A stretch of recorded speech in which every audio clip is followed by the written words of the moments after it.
الحمدللہ رب العالمین والصلاة والسلام علی سید المرسلین اما بعد فاعوذ باللہ من الشیطان الرجیم بسم اللہ الرحمن الرحیم الصلاة والسلام علیک یا نبی اللہ وعلی آلک واصحابک یا نور اللہ۔ فیضان قرآن کے سلسلے میں حاضر ہیں اور آج سورہ دخان کی آیت نمبر 32 سے قرآن پاک کا درس سنیں گے۔ اس سے پچھلی آیات میں بنی اسرائیل کا تذکرہ جاری تھا اور اللہ تبارک و تعالی نے بنی اسرائیل پر جو احسانات فرمائے ان کا تذکرہ فرمایا۔ اللہ تعالی نے بنی اسرائیل کو فرعون کے مظالم سے نجات عطا فرمائی۔ اس کے علاوہ مزید اس قوم پر اللہ تعالیٰ کے کیا فضل و احسان ہوئے اگلی آیات میں اس کا بیان ہے۔ ارشاد ہوتا ہے بسم اللہ الرحمن الرحیم، اور بے شک ہم نے انہیں جانتے ہوئے اس زمانے والوں پر چن لیا اور ہم نے انہیں وہ نشانیاں عطا فرمائیں جن میں واضح انعام تھا۔ دو باتیں ارشاد ہوئیں۔ پہلی بات تو یہ فرمائی گئی کہ اللہ تعالیٰ نے بنی اسرائیل کو ان کے زمانے میں تمام دنیا کے لوگوں پر برتری اور فضیلت عطا فرمائی ہے۔ اس زمانے میں بنی اسرائیل کی قوم دنیا کی سب سے بہترین قوم تھی۔ اللہ تعالیٰ نے اسے تمام قوموں کے اوپر برتری اور فضیلت عطا فرمائی۔ دوسری بات ارشاد فرمائی کہ اللہ تعالیٰ نے بنی اسرائیل کو بہت سی وہ نشانیاں عطا فرمائیں جن نشانیوں میں اللہ تعالیٰ کی طرف سے واضح انعام موجود تھا۔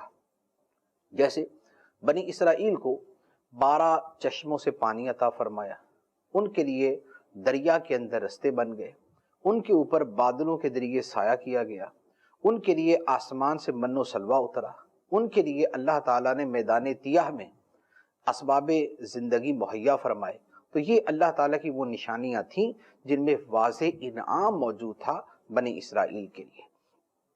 یہاں پر ایک اور بات عرض کروں گا کہ یہ جو فرمایا کہ بنی اسرائیل کو اللہ تعالیٰ نے عالمین پر چن لیا، جہان والوں پر فضیلت عطا فرمائی، اس کا تعلق اسی زمانے سے ہے۔ نبی کریم صلی اللہ تعالی علیہ وآلہ وسلم کی تشریف آوری کے بعد ہماری امت یعنی نبی پاک صلی اللہ علیہ وآلہ وسلم کی جو امت ہے، امت محمدیہ علی صاحبہ الصلاۃ والسلام، یہ تمام امتوں سے افضل ہے، بہتر ہے، جیسا کہ اللہ تعالیٰ نے قرآن پاک میں فرمایا کنتم خیر امت، تم بہترین امت ہو۔ تو اب ہماری امت تمام امتوں سے بہتر ہے۔ تو بنی اسرائیل کی جو افضلیت تھی وہ ان کے زمانے کے اعتبار سے تھی۔ اس کے بعد کفار مکہ کے جملے بیان کیے جاتے ہیں۔ ارشاد ہوتا ہے ان ہؤلاء لیقولون ان ہی الا موتتنا الاولی وما نحن بمنشرین فاتوا بآبائنا ان کنتم صادقین۔ بے شک یہ کفار مکہ ضرور کہتے ہیں، بے شک موت تو صرف ہماری پہلی ہی موت ہے اور ہم اٹھائے نہ جائیں گے، اگر تم سچے ہو تو ہمارے باپ دادا کو لے آؤ۔ یہ کفار مکہ کی باتیں تھیں۔ پہلی بات وہ یہ کہتے تھے کہ بھئی جو ہم نے اب ایک مرتبہ مر جانا ہے، جو دنیا کی زندگی گزار کے مر جانا ہے، بس یہ موت ہے، اس کے بعد کوئی دوسری موت نہیں ہے۔ یہ موت آئی، قصہ تمام، سب کچھ ختم، نہ کسی نے دوبارہ زندہ ہونا ہے، نہ کسی کو دوبارہ زندگی ملنی ہے، نہ کوئی حساب کتاب ہے، نہ خدا کی بارگاہ میں پیشی ہے، نہ کوئی جنت ہے، نہ کوئی جہنم ہے، بس مرے اور سارا قصہ ختم۔ یہ ان کا وہ جملہ تھا کہ جو آج کے دہریہ جو مذہب کے منکر ہیں، خدا کے منکر ہیں، وہ بھی یہی جملہ بولتے ہیں کہ بس زندگی یہی زندگی ہے، جو کرنا ہے کر لو، جو مستیاں کرنی کر لو، جو کمانا ہے کما لو، مر گئے تو سب ختم، نہ کوئی خدا ہے، نہ کوئی مذہب ہے، نہ کوئی اٹھنا ہے، نہ کوئی قیامت ہے، نہ حشر ہے، نہ نشر ہے، نہ کوئی جنت ہے، نہ دوزخ ہے۔ تو آج کے دہریوں کے جو جملے ہیں وہ اس زمانے کے کفار مکہ کی طرح تھے، لیکن باتیں ساری باطل ہیں، باتیں ساری باطل ہیں۔ قیامت نے آنا ہے، مرنے کے بعد بندوں نے اٹھنا ہے، کیسے؟ اس کا اگلی آیات کے اندر اس کی وجہ بھی بیان کی گئی۔ اچھا، ایک بات جو کفار مکہ نے کہی وہ یہ کہتے تھے کہ اگر تم سچے ہو کہ ہمیں مرنے کے بعد اٹھایا جائے گا تو اس کا کوئی سیمپل تو دکھاؤ، اس کی کوئی مثال تو دو۔ ہمارے جو بڑے مر گئے، جو ہمارے باپ دادا پردادا، ان میں سے اس سے بھی اوپر والی نسل میں جو بندہ مر گیا، ان میں سے کسی کو زندہ کر کے لے آؤ، تو چلے پرانوں میں سے کوئی زندہ ہو کے آ جائے گا تو ہمیں بھی یقین آ جائے گا کہ واقعی مرنے کے بعد اٹھنا ہے، تو لہذا کوئی سیمپل تو دو۔ تو یہ ان کا ایک مطالبہ تھا، لیکن یہ مطالبہ بالکل غلط ہے۔ کیوں؟ اس لیے کہ یہاں پر جس ایمان کا حکم ہے وہ ہے بن دیکھے ایمان لانا، جسے ایمان بالغیب کہتے ہیں۔ تو اللہ تعالیٰ نے جس شے کا مکلف کیا، یعنی جس شے کا ہمیں حکم دیا، وہ ہے کہ نبی کی بات کو صرف نبی کے کہنے پر مانو۔ اگر یہ ہو کہ تمہارے سامنے کو مردہ زندہ کر کے پیش کیا جائے تو پھر تم نے نبی کی بات تھوڑی مانی، پھر تو تم نے مردے کو زندہ ہوتے خود دیکھ لیا تو مان لیا۔ تمہارے سامنے زمین ہے، تم زمین کو مانتے ہو، تمہارے سامنے تمہارے باپ دادا ہے تو ان کو مانتے ہو، تو یہ ماننا جو ہے یہ کوئی شرعی ماننا تو نہیں ہوگا۔ تو جس ماننے کا حکم ہے کہ مرنے کے بعد تمہیں اٹھنا ہے، وہ ماننا ہی یہ ہے کہ بن دیکھے مانو اور صرف نبی کو سچا جانتے ہوئے مانو۔ لہٰذا اگر اس کے برعکس ہو جائے گا تو وہ جو اصل حکم ہے وہی ختم ہو جائے گا، ایک بات۔ دوسری بات یہ ہے کہ نبی کریم صلی اللہ علیہ وآلہ وسلم نے اور دیگر جتنے نبیوں نے یہ فرمایا کہ لوگوں نے مرنے کے بعد اٹھنا ہے، جو ہمارا مسلمانوں کا عقیدہ ہے، اسلام کا عقیدہ ہے، اس کا یہ مطلب تو ہے ہی نہیں کہ اسی دنیا کے اندر مرنے کے بعد اٹھنا ہے۔ اس عقیدے کا تو معنی ہی یہ ہے کہ لوگ مرتے جا رہے، اپنی قبروں میں یا جہاں بھی وہ ختم ہو جاتے ہیں، یعنی وہ ان کے بدن چلے جائیں، گل سڑ جائیں، جو مرضی ہو جائے۔ پھر ایک دن ایسا آئے گا کہ جب سارے کے سارے انسان فنا ہو جائیں گے، یہ آسمان و زمین کا سارا نظام جو ہے وہ ختم ہو جائے گا، ستارے جھڑ جائیں گے، سورج بے نور ہو جائے گا، چاند کی روشنی ختم ہو جائے گی، آسمان ٹوٹ پڑیں گے۔ پھر وہ دن آئے گا تو سارے کے سارے انسانوں کو دوبارہ زندہ کیا جائے گا۔ تو جب نبی کا جو دعویٰ ہے وہ اس دنیا میں دوبارہ زندہ کرنے کا نہیں بلکہ ایک خاص وقت میں زندہ کرنے کا ہے، تو اب اس کا مطالبہ کرنا کہ نہیں جی ابھی اس کو زندہ کر دو، یہ تو مطالبہ ہی درست نہیں، یہ تو دعوے ہی کے مطابق نہیں، دعویٰ ہے ہی قیامت کے دن کے بارے میں، دنیا کے بارے میں تو دعویٰ ہی نہیں ہے۔ پھر دوسری بات اس میں، اور پھر اس کو ایک اور انداز میں یوں بھی کہا جا سکتا ہے کہ اللہ تعالیٰ نے جس شے کے لیے جو وقت مقرر کیا، وہ شے اپنے اسی وقت پر ہی وجود پذیر ہوگی۔ مثال کے طور پہ ایک ہم درخت اگاتے ہیں، اب ہم نے بیج بویا اور ہم بولے کہ بھائی اس بیج سے، یہ آم کا بیج ہے اور اس سے آم کا درخت بنے گا اور اس پہ آم کا پھل لگے گا۔ اب کوئی آدمی بولے میں نہیں مانتا، اب وہ اس سے پوچھا جائے کہ تم کیسے مانو گے، وہ بولے کہ مجھے ابھی جو ہے نا یہ اس بیج سے درخت بنے، اس پہ پھل لگے میرے ہاتھ میں تو میں مانوں گا۔ تو اللہ تعالیٰ نے بیج سے درخت بننے، اس پہ پھل لگنے کا ایک طریقہ کار جو ہے وہ پیدا فرمایا، تخلیق فرمایا ہے، وہ اپنے اسی پروسیس سے گزر کے ہوگا۔ وقت سے پہلے مطالبہ ہوگا تو بیج سے کبھی درخت نہیں نکلے گا، اس سے کبھی جو ہے وہ پھل نہیں لگے گا اس کے اوپر۔ تو اللہ تعالیٰ نے مردوں کے دوبارہ زندہ ہونے کا ایک وقت مقرر فرمایا، قیامت کا دن۔ اب اگر اس سے ہٹ کر مطالبہ کیا جائے کہ نہیں وہ جو قیامت والا زندہ ہونا ہے وہ ابھی ہو جائے، تو یہ وہی ہے کہ بیج ڈال کے کہا جائے کہ نہیں ابھی آم نکلنا چاہیے اس سے۔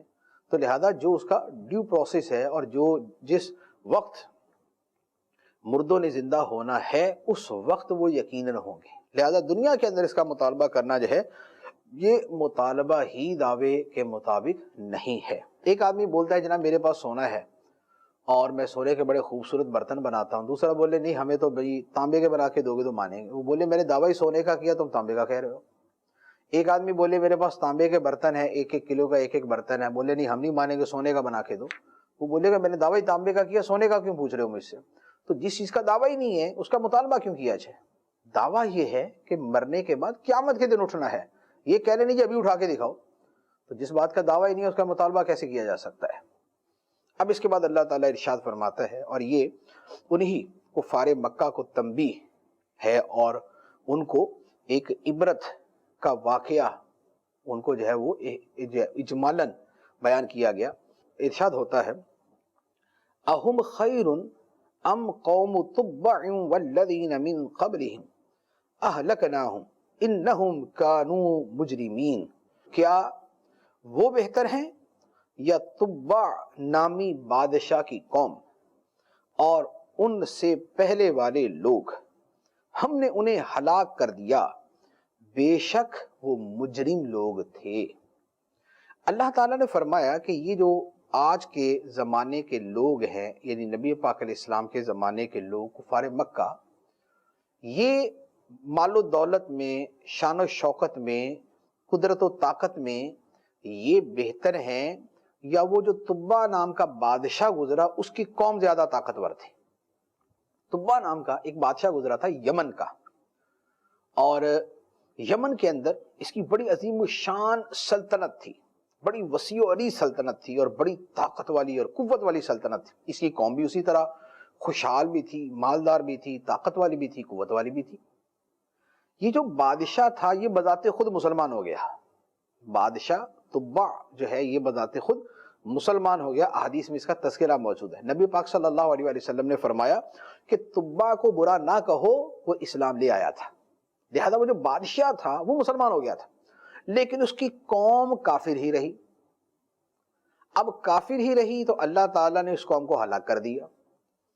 اب اللہ تعالیٰ نے یہاں پر یہ ارشاد فرمایا کہ کہاں وہ قوم جن کے پاس سلطنت تھی، جن کے پاس منظم حکومت تھی، جن کے پاس طاقت اور مال و دولت اور شان و شوکت اور جاہ و حشمت تھی، ایک طرف وہ قوم، ایک طرف یہ کفار مکہ، تو وہ بہتر تھے یا یہ بہتر ہے؟ یقیناً تبع کی قوم بہتر تھی، یعنی مال و دولت کے اعتبار سے۔ تو جب وہ زیادہ طاقت و قوت والی قوم کو اللہ تعالیٰ نے ان کے جرم اور ان کے اصرار علی الکفر کی وجہ سے ہلاک کر دیا، تو پھر کفار مکہ کی کیا اوقات ہے؟ تو فرمایا کہ ہم نے انہیں ہلاک کر دیا، پہلے والوں، اور پھر تبع کی قوم سے جو پہلے کے لوگ تھے وہ پھر بہت ساری قومیں ہیں، ہم نے ان کو بھی ہلاک کر دیا کیونکہ وہ مجرم لوگ تھے۔ تو اب بتا دو کہ وہ بہتر ہے یا یہ بہتر ہے کہ جب اللہ تعالیٰ نے ان کو نہیں چھوڑا تو ان کو کیوں چھوڑے گا؟ تو یہ کفار مکہ کو ایک تنبیہ کی گئی۔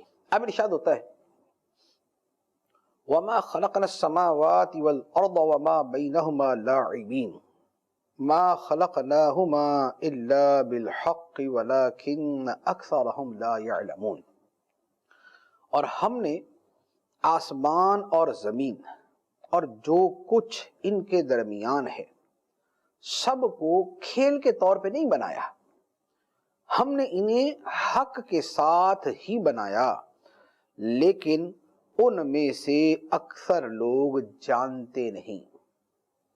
یہ وقوع قیامت کی ایک دلیل ہے، قیامت آئے گی، لوگ دوبارہ زندہ کیے جائیں گے، اس کی ایک دلیل یہ آیتیں ہیں۔ وہ کیسے؟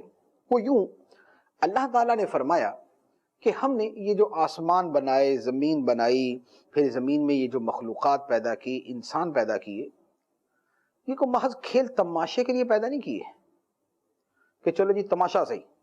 اللہ تعالیٰ نے اس طرح بے مقصد اور فضول نہیں پیدا کی، بلکہ اللہ تعالیٰ نے آسمان و زمین کو با مقصد پیدا کیا۔ با مقصد پیدا کرنا یہ ہے کہ یہاں جن انسانوں کو بسایا گیا، جنہیں اللہ تعالیٰ نے یہاں قوت اور اقتدار اور طاقت عطا فرمائی، جنہیں عقل کے نور سے سرفراز فرمایا، جنہیں جسمانی اور ذہنی صلاحیتوں سے نوازا،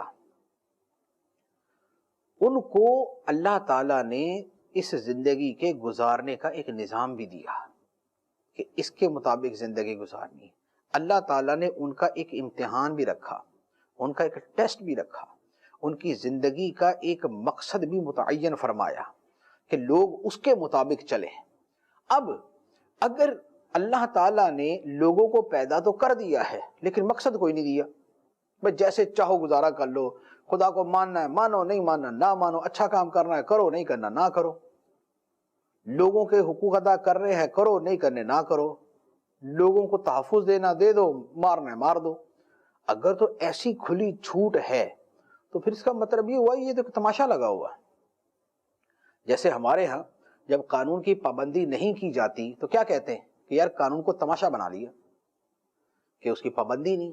تو اگر اللہ تعالیٰ نے اس کائنات کو پیدا کیا اور اس کا مقصد ہی کوئی نہیں رکھا تو پھر اس کا مطلب یہ ہوا کہ محض تماشا تھا، جبکہ اللہ تعالیٰ نے اس کو تماشے کے طور پہ نہیں بنایا، اللہ تعالیٰ نے اس کو حق کے ساتھ بنایا، با مقصد بنایا، اور وہ مقصد وہی ہے کہ اچھے اور برے کا فرق ہو، مطیع اور عاصی، فرما بردار اور نافرمان کے درمیان تمیز ہو، مومن و کافر کے درمیان فیصلہ ہو، حق اور باطل واضح ہو جائے، اہل حق اور اہل باطل کے درمیان فرق کی لکیر کھنچ جائے۔ تو یہ ہے وہ مقصد کہ جس کے لیے اللہ تعالیٰ نے آسمان و زمین کو سارا نظام بنایا، سب کو پیدا کیا۔ تو فرمایا کہ اکثر لوگ جانتے نہیں، اکثر لوگ جانتے نہیں، اس مقصد کی تہ تک نہیں پہنچتے، اس کو مانتے بھی نہیں، اسے جانتے بھی نہیں۔ اب اللہ تعالیٰ ارشاد فرماتا ہے ان یوم الفصل میقاتہم اجمعین یوم لا یغنی مولا عن مولا شیئا ولا هم ینصرون الا من رحم اللہ انہ هو العزیز الرحیم۔ بے شک فیصلے کا دن ان سب کا مقرر کیا ہوا وقت ہے جس دن کوئی دوست کسی دوست کے کچھ کام نہ آئے گا اور نہ ان کی مدد کی جائے گی مگر جس پر اللہ مہربانی فرمائے، بے شک وہی عزت والا مہربان ہے۔ فرمایا کہ فیصلے کا دن یعنی روز قیامت، یوم الدین، جزا کا دن، بدلے کا دن۔ فرمایا کہ لوگوں کے ساتھ وعدہ ہے حساب کتاب کا، وہ یوم الفصل ہے، قیامت کا دن ہے۔ اور وہ دن ایسا ہوگا کہ کوئی دوست کسی دوست کے کام نہ آئے گا، اور صرف دوست ہی نہیں بلکہ کوئی رشتہ دار کسی رشتہ دار کے کام نہ آئے گا۔ یوم یفر المرء من اخیہ، جس دن آدمی اپنے بھائی سے بھی بھاگے گا، سگے بھائی سے بھاگے گا، ماں باپ سے بھاگے گا، بچوں سے بھاگے گا، بنی بچوں سے بھاگے گا، اپنی بیوی سے بھاگے گا، ہر ایک کو اپنی پڑی ہوگی، دوسرے کی پرواہ نہیں ہوگی۔ تو فرمایا کہ وہ دن آئے گا۔ تو قیامت کے دن دوست جو دنیاوی دوست ہیں وہ ایک دوسرے کے کام نہیں آئیں گے، ہاں جو متقی لوگ ہیں جن کی دوستی خدا کی محبت کی وجہ سے تھی، اللہ کی خاطر تھی، یہ ایک دوسرے کے کام آ رہے ہوں گے۔ یہ بھی قرآن پاک کے اندر ہے، الاخلاء یومئذ بعضهم لبعض عدو الا المتقین۔ یہ پہلے جو ہے یہ ہم غالباً پچھلی ہی صورت کے اندر اس پر کلام کر چکے ہیں۔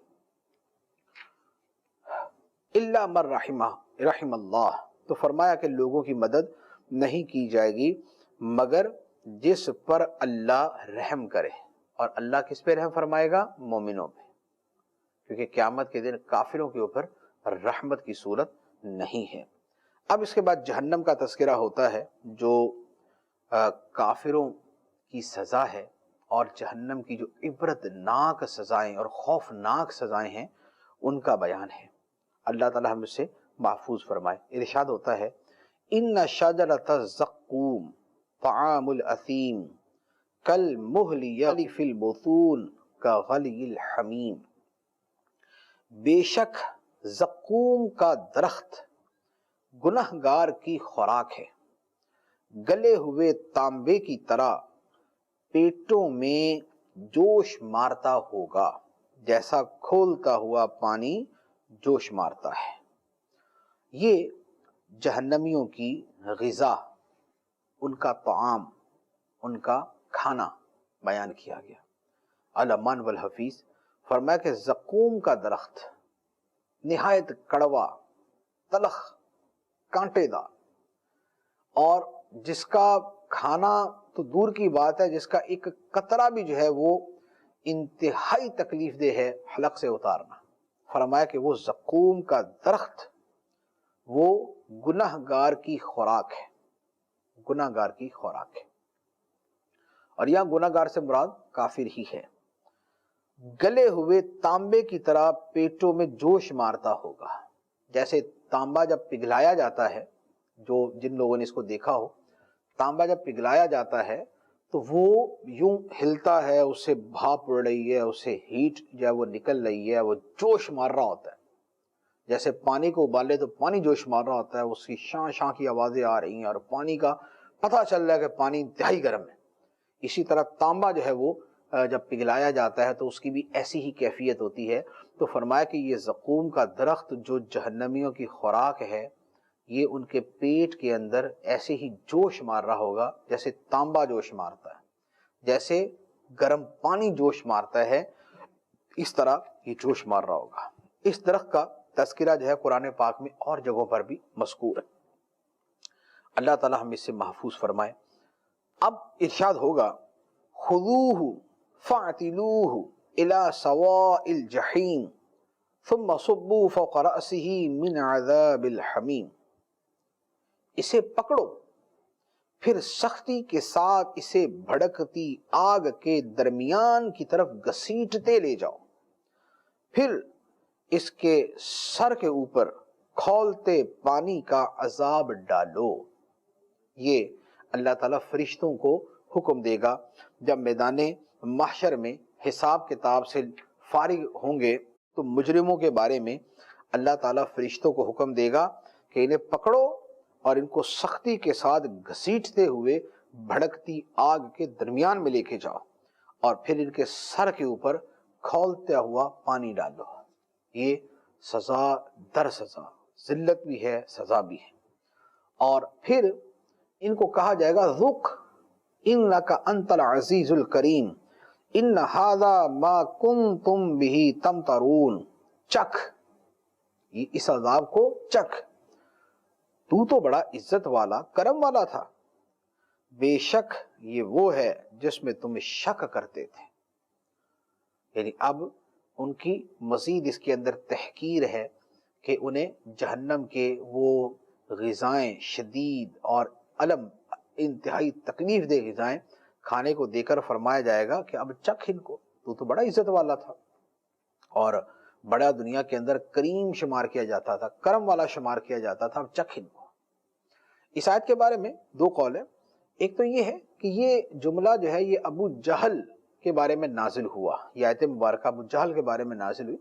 ابو جہل نے کہا کہ مکے کے پہاڑوں کے درمیان مجھ سے زیادہ عزت والا کرم والا کوئی نہیں. تو اب اس کے اسی جملے کا بدلہ اس کو جہنم میں دیا جائے گا کہ جب جہنم میں ذلیل و رسوا کر دینے والا عذاب اسے ہوگا اور زقوم کا اسے جو ہے وہ درخت کھانے کو ملے گا، سر پہ کھولتا پانی ڈالا جائے گا، ساتھ میں کہا جائے گا چکھ اس عذاب کو، چکھ، تو بڑی عزت والا ہے نا، تو بولتا تھا میں بڑی عزت والا ہوں، بڑے کرم والا ہوں، تو بڑی عزت والے اور کرم والے ہو تو چکھو اس کو. اور تو ایک قول تو یہ ہے کہ یہ اس خاص موقع پر یہ نازل ہوئی، لیکن یہ بھی ہے کہ یہ ہر اس جہنمی کو کہا جائے گا جو اس کا مستحق ہوگا کہ دنیا میں تو بڑی عزت والا تھا، کرم والا تھا، اب چکھ عذاب کو. اب اس سے وہ لوگ عبرت حاصل کریں بطور خاص جو دنیا میں بڑے معزز ہیں. یہ لفظ عزیز جو ہے یہ یہاں پر معزز کے معنی میں، اس کا مطلب غلبے والا بھی ہوتا ہے، وہ بھی کرنے تو ٹھیک ہے، لیکن یہاں آیت کے اعتبار سے یہاں پر اس کا ترجمہ جو ہے وہ معزز ہے.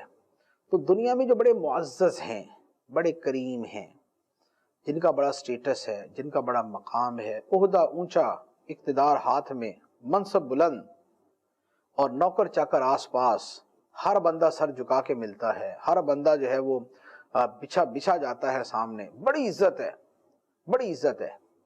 لیکن اگر بد اعمالیوں کی وجہ سے، بد کرداریوں کی وجہ سے اور شراب اور بدکاری اور گندے کام، غلیظ کام اور فحاشی عیاشی کو پھیلانے اور گانے باجے سننے اور گناہوں کے اندر ڈوبے رہنے اور دوسروں کو گناہ کی محفل میں دعوت دینے، ان حرکات کی وجہ سے اگر جہنم کے اندر انہی معزز لوگوں کو یہ جملہ کہا گیا کہ چکھ عذاب، تو بڑی عزت والا تھا، تو بڑا معزز تھا، لوگ بڑے سر سر کہہ کے بلاتے تھے، لوگ بڑے جناب جناب کہتے تھے، بڑے جناب جی جی کے ساتھ بات کرتے تھے، کسی آدمی میں جرت نہیں تھی آنکھ اٹھا کے تمہیں دیکھ سکے، آنکھ سے آنکھ ملا کے بات کر سکے، تمہاری آواز پہ اپنی آواز کو اونچی کر سکے.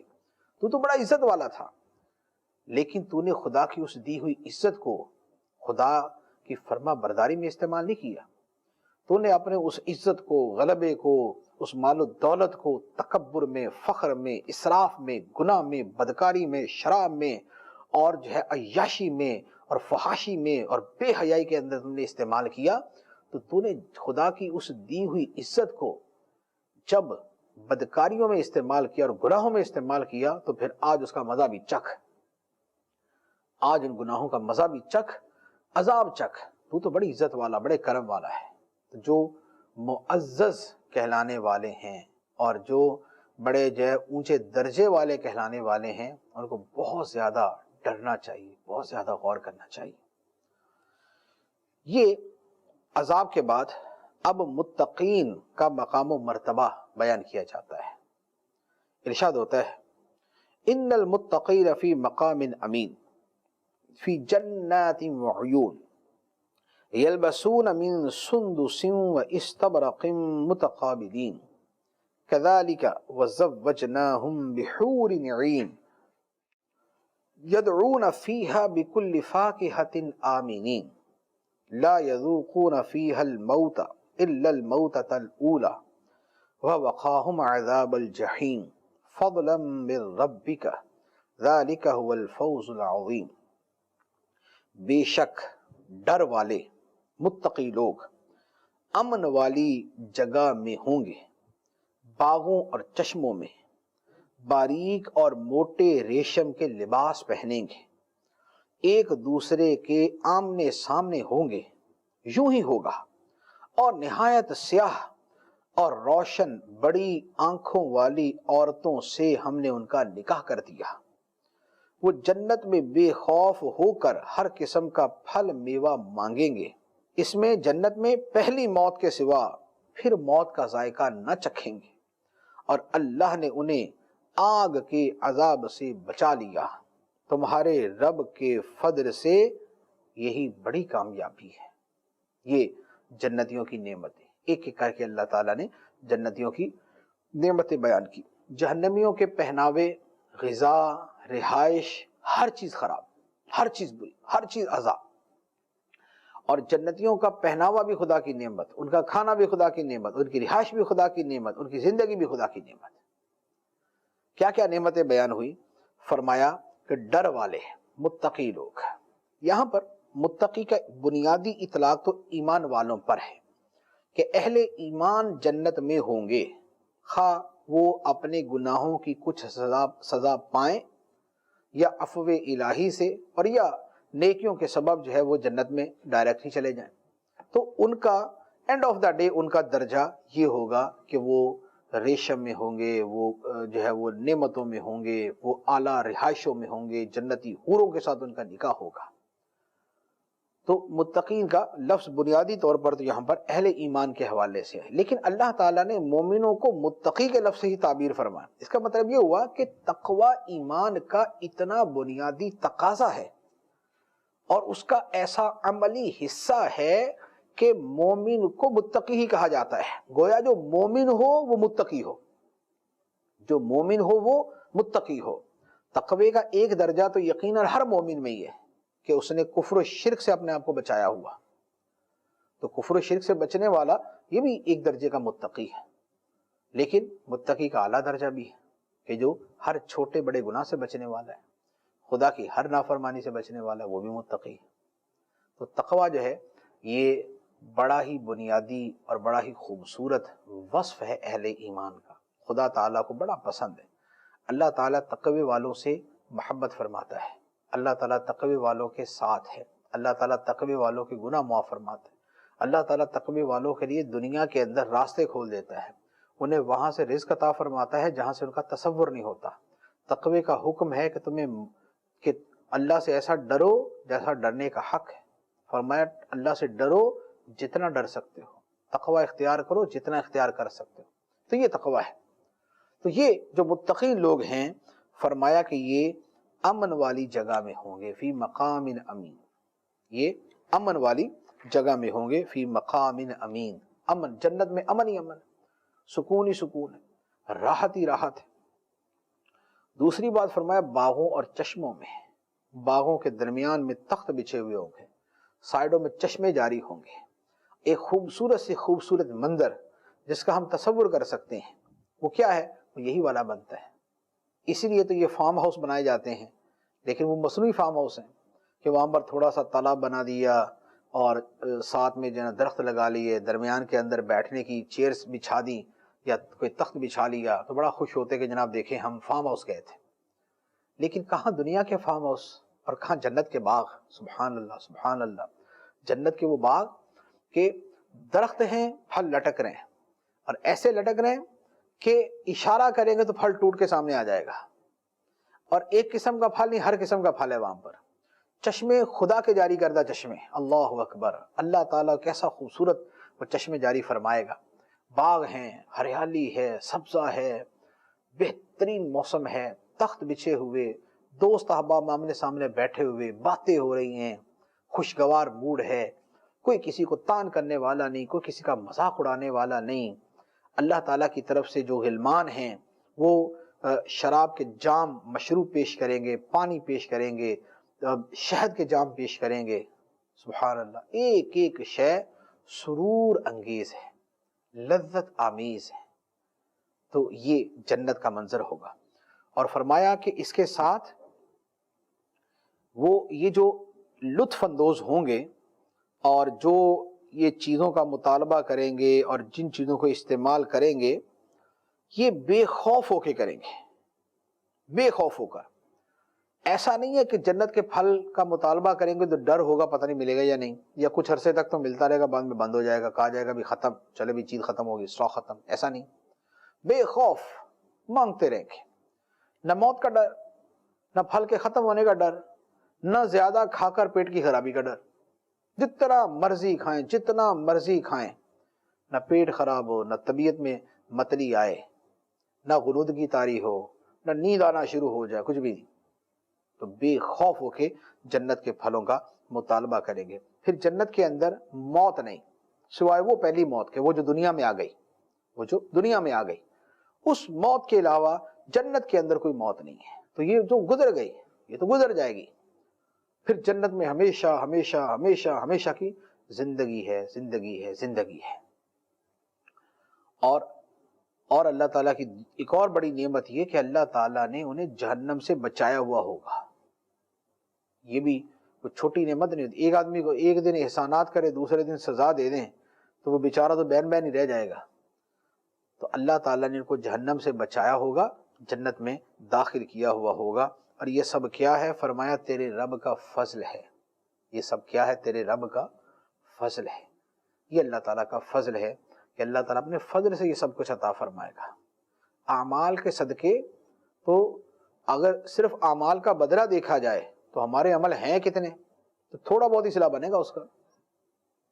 اگر ہمارے عمل کو دیکھا جائے تو ہم تو 24 گھنٹے کے اندر 5 نمازیں پڑھ کے فارغ، بہت تیر مارا تو ساتھ میں تہجد پڑھ لی، بہت محنت کی تو چند اور چیزیں کر لی، تو ٹھیک ہے جی۔ اگر 100 سال کی زندگی اچھے کاموں میں گزاری تو 100 سال کی اگلی آگے آخرت میں زندگی مل جائے مزہ اٹھانے کے لیے۔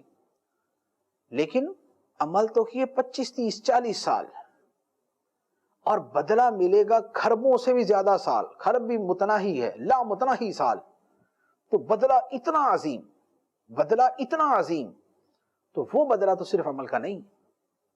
جنت میں داخلے سے لے کر آگے لا متناہی زمانوں تک جو لذتیں ہیں اور جو مزے ہیں اور جو نعمتیں ہیں، یہ کیا ہے؟ فضل من ربک، یہ تیرے رب کا فضل ہے۔ اعمال کا عمل دخل ہے، عمل کریں گے تو خدا کا قرب ملے گا، اللہ تعالیٰ کی رضا ملے گی، بغیر جو ہے وہ عذاب کے اور سزا کے جنت میں داخلہ مل جائے گا، اور ہو سکتا ہے کہ بغیر حساب کے جنت میں داخلہ مل جائے۔ عمل کے بڑے فضائل ہیں، بڑے فوائد، تو لہذا عمل بھی ہونا چاہیے، عمل بھی ہونا چاہیے، عمل سے روگردانی نہ ہو۔ فضل الہی بھی عموماً عمل صالح پر ہوتا ہے۔ نبی کریم صلی اللہ علیہ وآلہ وسلم سے بڑھ کر کس پر اللہ کا فضل، جن کے بارے میں اللہ تعالیٰ نے فرمایا وَكَانَ فَضْلُ اللَّهِ عَلَيْكَ عَظِيمًا، آخرت تو آخرت، اے محبوب تم پہ تو خدا کا دنیا کے اندر ہی بڑا عظیم فضل ہے۔ تو جن پر اللہ تعالیٰ کا فضل عظیم تھا، نبی کریم صلی اللہ علیہ وآلہ وسلم، ان کا عمل مبارک کیسا تھا؟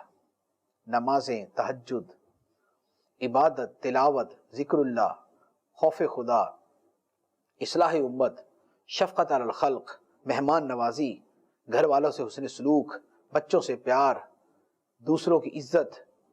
تو نبی پاک علیہ الصلوۃ والسلام کیسا عمل مبارک تھا؟